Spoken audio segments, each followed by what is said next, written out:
पूछ रही, क्या हर व्यक्ति संत बन सकता है? जो बनते हैं वो बिगड़ जाते हैं। कारण? हैं? आपको क्या लगता है, क्या कारण हाँ, है? उसका कारण ये है ना जी। कि बने हैं, संत बने थोड़ी होते हैं।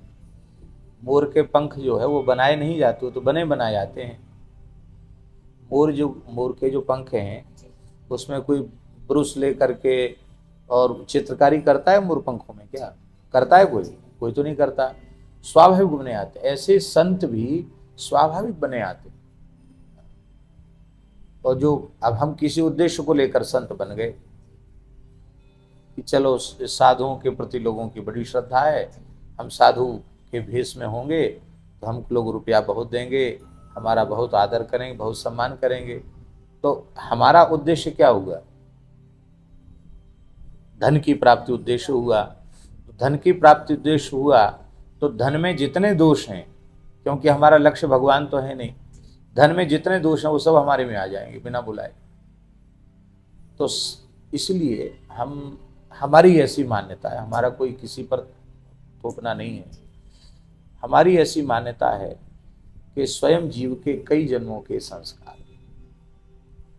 उनके माता पिता की तपस्या, उनके पूर्वजों का पुण्य प्रताप, ये सब एक साथ जब मिलते हैं तब संसार से वैराग्य होता है और इस मार्ग में कोई व्यक्ति पैर रखता है। एक ही पिता माता के दो पुत्र हैं, एक संसार में रह गया, एक इधर आ गया, तो उसका पूर्व जन्म के कोई संस्कार तो अलग अलग हैं, ये तो माननी पड़ेगी। हमारा शरीर जहां पैदा हुआ, ये बात अपनी बात को प्रमाणित करने के लिए हम बोल रहे हैं, जहां शरीर हमारा पैदा हुआ उस परिवार में पहले कोई महापुरुष हो, उनका नाम था पंडित श्री इच्छाराम जी। और वो बड़े विद्वान भी थे और उनकी माता जो थी वो सती हो गई थी। वो सती हो गई थी तो अपनी माता के, वो दो भाई थे, तो अपनी माता के सती होने पर वो ग्रह त्याग कर दिया, उन्हें वैराग्य हो गया उनको। और यद्यपि उनका विवाह हो चुका था, एक पुत्री का भी जन्म हो चुका था, उस पुत्री का परिवार भी अब तक है। तो फिर वो चले गए तो लौट के नहीं आए। लौट के लगभग 100 वर्ष बाद आए, ऐसी सुनने में जो बात आती है कि 100 वर्ष के बाद वो लौट के आए इच्छाराम। तो जिस समय उन्होंने ग्रह त्याग किया था लगभग उनकी 30 वर्ष की आयु थी। 130 वर्ष की आयु में वे लौट के आए। तो उनके जमाने का कोई व्यक्ति जीवित नहीं था। उस समय भी उनके सब जटा थे, सब काले जटा थे, उनके सिर के जो जटा थे, केश, वो काले थे। कोई रंग लगाने का तो उस समय प्रचलन नहीं था, आजकल तो लोग रंग लगा लेते हैं। और तो किसी को भी ये पहचाना नहीं कि ये वही हो सकते हैं। तो आकर के अहीरों का मोहल्ला था, उसमें एक शिला के ऊपर वो बैठे, वहां लोगों ने, ठंडी का समय था, थोड़ा अग्नि वगैरह लगा दिया। बड़े दिव्य कोई संत आए हैं, कोई महापुरुष आए हैं, कुछ ले लो, बोले हम केवल गाय का दूध लेंगे। गाय का दूध उन्होंने धारुष दुग्ध लिया। फिर कोई ऐसी चर्चा चली तो उन्होंने कहा कि वो अपने पिता का नाम लिया और उनका नाम दे करके कहा कि उनके वंश में इस समय कौन है। तो ये तो बहुत पुरानी बात है। उनके उनके वो तो पधार गए थे तो उनकी पत्नी सती हो गई थी और उनके एक पुत्र इच्छाराम थे, वो संत हो गए थे, वो लौट के ही नहीं आए। तो बहुत पुरानी बात है, कई पीढ़ियां बीत गई इसमें। तो बोले हाँ, उनके वंश में अभी पंडित राजधर जी, और वो बहुत पीड़ित हैं, उनका मरणासन्न है। उनके छोटे छोटे 4 पुत्र भी हैं और लेकिन वो बचेंगे नहीं, उनके पेट में कोई फोड़ा हो गया है, वो फोड़ा ठीक नहीं हो रहा है। वो आजकल की भाषा में कैंसर ऐसा समझो, जी जी जी। असाध्य रोग है।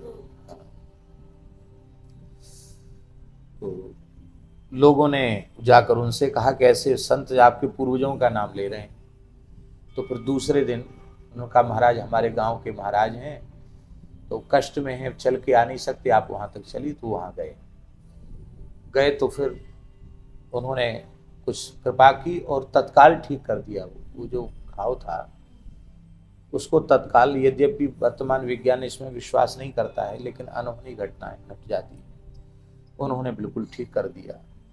तो वो रोने लगे, बोले महाराज हम ब्राह्मण हैं और कान्यकुब्ज ब्राह्मण हैं, आप संत हैं, हमारे यहाँ की भिक्षा ग्रहण करें। बोले हम केवल दूध ही लेते हैं, दूसरी चीज नहीं लेते, तो यहाँ भी दूध ले लेंगे, दूध लेंगे तो कुछ तुमको देंगे, ऐसे नहीं लेंगे। उन्होंने कहा कि हम तब लेंगे आपसे जब आप अपना परिचय देंगे, आपने हमारे पूर्वजों का नाम कैसे लिया। तब उन्होंने कहा कि इच्छाराम हरि। बड़ा बड़े भारी आश्चर्य की बात थी। तो बोले अब मांग लो तुमको जो मांगना हो, रोग तो तुम्हारा ठीक हो गया, अब खूब दीर्घायु हो गए तुम, लेकिन अब तुम्हें जो मांगना है वो मांगो। उन्होंने कहा कि हमने आज तक कभी ना भगवान से मांगा ना संतों से, आप अपनी इच्छा से जो देना चाहो वो दे दो।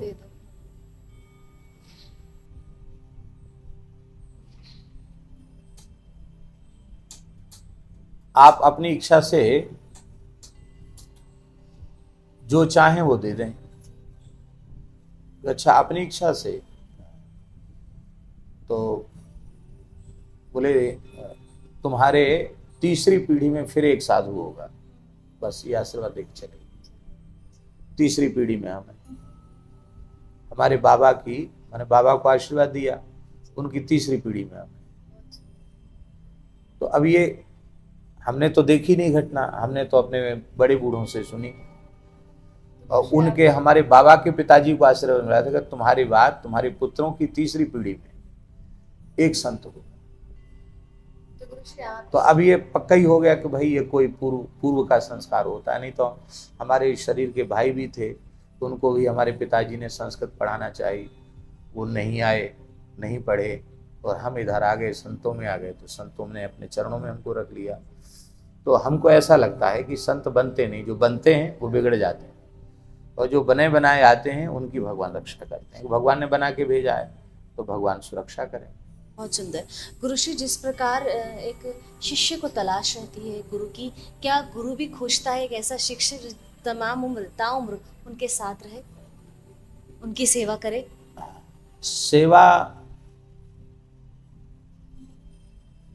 सेवा है आज्ञा पालन, और प्रत्येक संत की, प्रत्येक सदगुरु की अपने सत्शिष्य को एकमात्र आज्ञा होती है कि वह कुछ ऐसा साधन कर ले जिससे उसे पुनः इस दुख में, संसार के चक्र में ना आना पड़े। तो हमारे विचार से शिष्य कहलाने का अधिकारी वही है। ऐसे सुपात्र की खोज गुरु को भी रहती है जो ऐसा साधन करे कि उसे लौट के संसार में ना आना। साधन तो करना पड़ेगा, जैसे दीपक की चर्चा करने से अंधकार की निवृत्ति नहीं होती, ऐसे ही बिना साधन किए जीव अध्यात्म के मार्ग पर आगे नहीं बढ़ सकता। साधन तो उसे करना चाहिए। हमारे तमाम दर्शकों के लिए संदेश रूप लेने से पहले एक विशेष बात आपसे और जानना चाहूंगी। गौ सेवा से जुड़ी आप जो विशेष आपकी संस्था कार्य कर रही है, थोड़ा सा उस पर भी आप मार्गदर्शन अवश्य करें हमारे तमाम दर्शकों का। ऐसा है नारायण कि आज पूरे संसार में जो समस्याएं, उन समस्याओं का मूल कारण है रजोगुण तमोगुण की वृद्धि। ईश्वर ने तो सृष्टि बहुत अच्छी बनाई, पर हम उस सृष्टि को संभाल कर नहीं रख सके। प्रकृति पर्यावरण को हमने विषाक्त बना दिया, सारी चीजें दूषित हो गई, अनेक तरह की असाध्य बीमारियां आ गई, क्योंकि भगवान ने जैसे हमको एक पद्धति सिखाई थी संसार में जीने की, उस पद्धति से हम नहीं जी पाए। और वो उसका कारण यही है कि हमारे जीवन में रजोगुण तमोगुण की वृद्धि हुई। ध्यान में आई बात, माने पंचभूत में विकार नहीं है। वर्तमान में स्थूल जो विज्ञान है वो इस पंचभूत में विकार मानता है, पर्यावरण की विकृति, वर्तमान का विज्ञान। पर हम ये नहीं मानते। हम मानते हैं कि पहले सूक्ष्म प्रकृति में विकृति होती है, तब उस स्थूल प्रकृति में विकृति होती है। जैसे हमारा दिमाग खराब हो जाए तो हम उठा करके इसको उलट देंगे, पलट देंगे, का ऊपर से कूद जाएंगे। तो जो कुछ करेंगे तो कब करेंगे? तो दिमाग हमारा खराब होगा तो करेंगे, दिमाग ठीक होगा तो क्यों करेंगे? तो ऐसे ही मनुष्य का जब मन बिगड़ता है, मनुष्य की जब बुद्धि बिगड़ती है, मनुष्य का जब अहंग बिगड़ता है, तो वो परमात्मा की बनाई हुई सृष्टि को तहस नहस करता है, विषाक्त करता है, निजी स्वार्थ के लिए चाहे जो कुछ करने के लिए तैयार हो जाता है। तो वो क्यों हुआ ऐसा? वो रजोगुण तमोगुण की वृद्धि से। रजोगुण तमोगुण की वृद्धि कैसे रुकेगी? तो उसका एकमात्र कारण है हमारी आहार शुद्धि है। आहार की शुद्धि से अंतःकरण की शुद्धि का बड़ा घनिष्ठ संबंध है। वही व्यक्ति अपनी पत्नी से बहुत प्रेम से बातचीत कर रहा है और उसी व्यक्ति ने शराब पी ली तो वो गालियां बकने लग गया, मारपीट करने लग गया। तो आहार का प्रत्यक्ष प्रभाव है कि नहीं है? जो नहीं करना चाहिए वो करने लग गया।